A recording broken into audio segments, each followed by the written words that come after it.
राज्याचे अर्थमंत्री तथा उपमुख्यमंत्री अजित पवार यांनी राज्याचा अतिरिक्त अर्थसंकल्प नुकताच सादर केला। या अर्थसंकल्पात लोकप्रिय योजनांची रेलचेल आहे। महाराष्ट्रातील महिलांना सर्वाधिक लाभ मिळवून देणारी मुख्यमंत्री माझी लाडकी बहीण योजना हा अर्थसंकल्पाचा मास्टर स्ट्रोक ठरणार आहे। पात्र लाभार्थी महिलांना दरमहा 1500 रुपये देणारी ही योजना आहे। या योजनेसाठी नोंदणी करण्यासाठी सुरुवात झाली असून 15 जुलैपर्यंत महिलांना नोंदणी करता येणार आहे। ऑगस्ट महिन्यापासून महिलांना 1500 रुपये मिळण्यास सुरुवात होणार आहे। शासनाने या योजनेचा शासन आदेश काढला आहे। या योजनेचा लाभ घेण्यासाठी सरकारने निकष ठेवले आहेत। लाभार्थी महिला महाराष्ट्राची रहिवासी असणं आवश्यक आहे। विवाहित, विधवा, घटस्फोटित, परित्यक्ता, निराधार महिला या योजनेत अर्ज करू शकतात। वयाची किमान 21 आणि कमाल 60 वर्ष असलेल्या महिला योजनेसाठी अर्ज करू शकतात। अर्ज करणाऱ्या महिलांचे बँक खाते असणं आवश्यक आहे। अर्जदार महिलांच्या कुटुंबाचं एकत्रित वार्षिक उत्पन्न 2,50,000 पेक्षा जास्त नसावं। अन्य विभागामार्फत राबविण्यात येणाऱ्या योजनेद्वारे या महिलेला 1,500 रुपयांपेक्षा अधिक लाभ मिळालेला असता कामा नये। तिच्या नावावर ट्रॅक्टर वगळता अन्य 4 चाकी वाहन असू नये अशा अटी ठेवण्यात आलेल्या आहेत। या योजनेसाठी संकेतस्थळावर 8वा प्रत्यक्ष अर्ज करता येईल। आधार कार्ड असणं आवश्यक आहे। राज्याचे अधिवास प्रमाणपत्र, 8वा राज्यातील जन्म दाखला असणं आवश्यक आहे।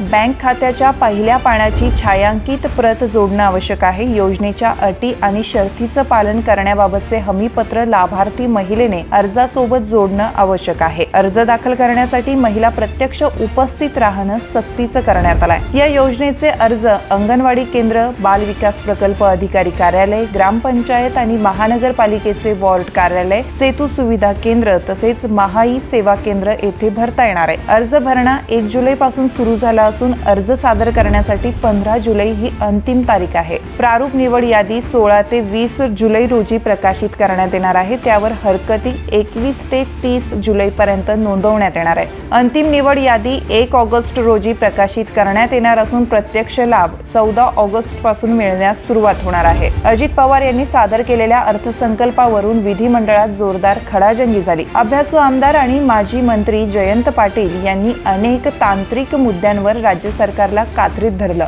सरकारने अर्थसंकल्पात योजना जाहीर केल्या आहेत आणि अर्थसंकल्प फक्त विधिमंडळात सादर करण्यात आला आहे। त्याला अद्याप मंजुरी मिळालेली नाही। त्यामुळे योजना कार्यान्वित कशा होऊ शकतात असा सवाल जयंत पाटील यांनी विधिमंडळात केला। तसेच राज्य सरकारच्या योजना म्हणजे श्रेयवादाची लढाई असल्याचंही त्यांनी सांगितलं। अजित पवार यांनी सादर केलेल्या अर्थसंकल्पात अनेक घोषणा करण्यात आलेल्या आहेत। माझी लाडकी बहीण योजनेची चर्चा अर्थसंकल्पात सादर होण्याच्या आधीपासूनच करण्यात आली होती। वारकरी दिंड्यांना आर्थिक मदत, कृषी पंपांचे थकीत बिल माफ, कृषी पंपांचे सौर ऊर्जीकरण, मुलींना मोफत उच्च शिक्षण अशा अनेक योजनांची घोषणा या अर्थसंकल्पात करण्यात आली आहे। हा निवडणूक संकल्प असल्याचा आरोप आता विरोधकांकडून करण्यात येतोय।